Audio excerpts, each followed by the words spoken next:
Hi, everybody. So for this week's discussion, you're going to read a couple of articles and excerpts on science versus pseudoscience, and then you're going to answer the following questions related to the first half of Chapter 2. We're continuing our theme here of how do we think like a scientist, how do we embrace science versus pseudoscience, kind of continuing that through this week. So the articles and excerpts are all about that. So let's click on that just for a minute. If you click here, it'll take you straight to those articles.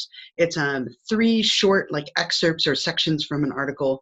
So the first one is all about defining pseudoscience. So what is pseudoscience?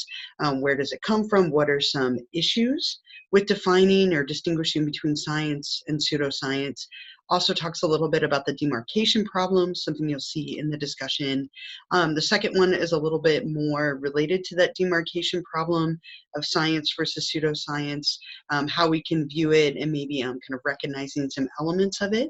And then finally, the last one is distinguishing science versus pseudoscience and some very concrete, tangible differences between the way that science and pseudoscience will approach a phenomenon. So if I go back, you will read those couple of excerpts, or you can listen to the audio on there if you'd like. And then you're going to answer these three questions. The first one, what are some of the key differences between science and pseudoscience? Note, I'd like you to give me and explain at least two key differences. And that chart at the end there is really helpful for that. Number two, what is the demarcation problem and who first identified it? So describe it to me. What is it? Where did it come from? And then three, what are some problems with the science versus pseudoscience classification? Again, give me a minimum of two different problems. Explain them to me. You could talk about how they practically affect things, or what are the issues in defining these terms. You can kind of go at it from a couple of different angles.